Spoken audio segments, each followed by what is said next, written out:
এতদিন বলা হতো যুদ্ধে রাশিয়াকে গোপনে সাহায্য করছে উত্তর কোরিয়া।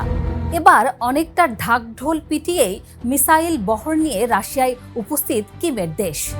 কিয়েভের বরাত দিয়ে রয়টার্স বলছে, এর মধ্যে উত্তর কোরিয়ার একটি ক্ষেপণাস্ত্র ইউনিট রাশিয়ার পশ্চিমাঞ্চলে মোতায়েন শুরু হয়েছে। বলা হচ্ছে এর মধ্যে দিয়ে ইউক্রেন রাশিয়া যুদ্ধ অন্য মাত্রায় প্রবেশ করল।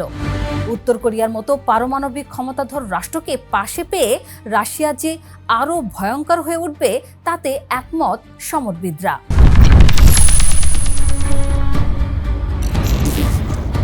গত ৩ আগস্ট রাশিয়ার কৃষ্ণসাগর উপকূলে এক সৈকতে আছড়ে পড়ে একটি ড্রোন।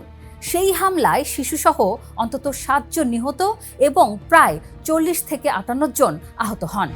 মস্কো সরাসরি অভিযোগ তুলেছে, ইউক্রেন ইচ্ছাকৃতভাবে বেসামরিক মানুষকে লক্ষ্য করেই এই হামলা চালিয়েছে।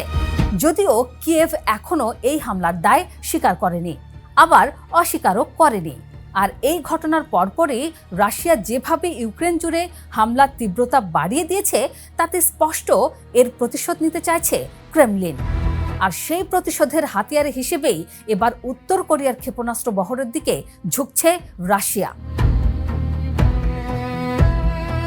রয়টার্সের প্রতিবেদন অনুযায়ী ইউক্রেনের সামরিক গোয়েন্দা সংস্থা GUR এর এক কর্মকর্তা জানিয়েছেন, উত্তর কোরিয়ার একটি ক্ষেপণাস্ত্র ইউনিট পশ্চিম রাশিয়ায় মোতায়েন শুরু করেছে, যাদের কাছে থাকতে পারে ১২০টি ব্যালিস্টিক মিসাইল এবং ৬টি লঞ্চার।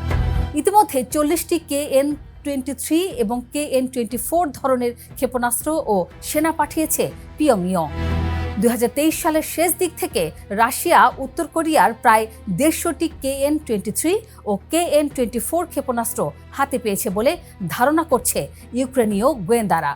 কিন্তু এবারই প্রথম উত্তর কোরিয়ার নিজস্ব মিসাইল ইউনিট সরাসরি রাশিয়ার মাটিতে অবস্থান নিচ্ছে অপারেশনের জন্য। In the heart of the city rises a destination built for greatness. International Convention City, Bosundhara. Life takes a new course.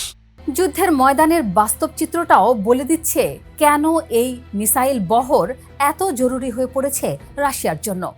ইউক্রেনের হাতে থাকা আকাশ প্রতিরক্ষা ব্যবস্থা এমনিতেই দুর্বল, আর ব্যালিস্টিক মিসাইল ঠেকানো তাদের জন্য সবচেয়ে বড় দুর্বলতার জায়গা।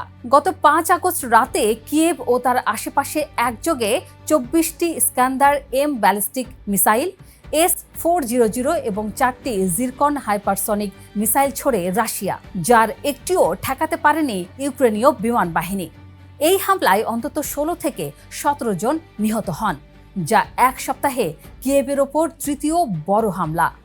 মার্কিন think tank foreign policy research ইনস্টিটিউটের বিশ্লেষক রব লি রয়টার্সকে বলেছেন, উত্তর কোরিয়ার অতিরিক্ত ব্যালিস্টিক মিসাইল ইউক্রেনের জন্য বড় চ্যালেঞ্জ তৈরি করবে, বিশেষ করে আসছে শীতে যখন রাশিয়া আবারও বিদ্যুৎ অবকাঠামোকে লক্ষ্যবস্তু বানাতে পারে।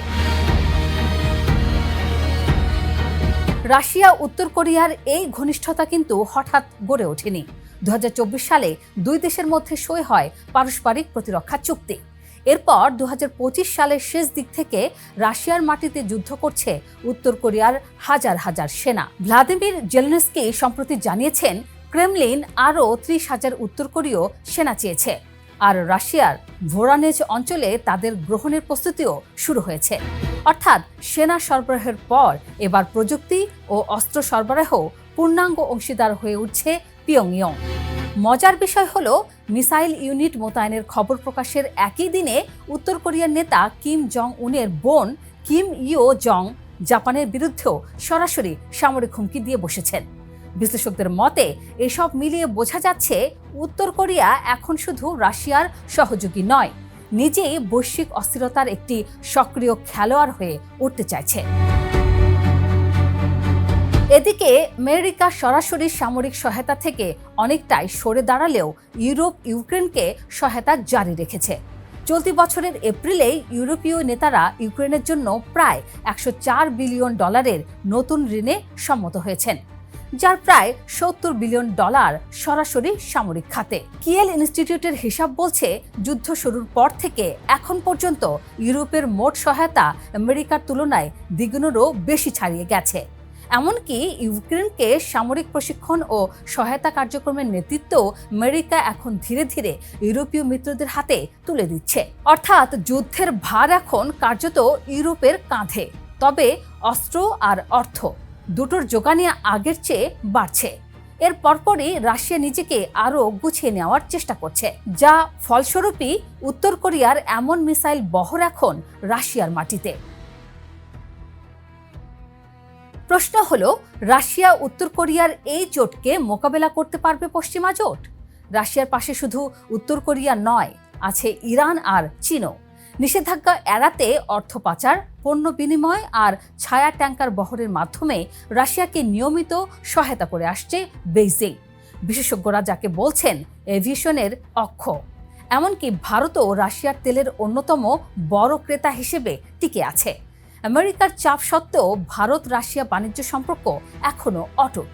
ফলে একদিকে পশ্চিমা বিশ্বের ক্রমবর্ধমান চাপ, অন্যদিকে মস্কো, পিয়ংইয়ং, তেহরান, বেইজিংয়ের ক্রমবর্ধমান সমন্বয়। এই টানাপোড়েনের মধ্যেই এখন এগোচ্ছে ইউক্রেন যুদ্ধ। আর উত্তর কোরিয়ার মিসাইল ইউনিটের রাশিয়ার উপস্থিতি প্রমাণ করছে এই যুদ্ধ এখন কেবল দুই দেশের নয়, জড়িয়ে যাচ্ছে সব পরাশক্তিরা।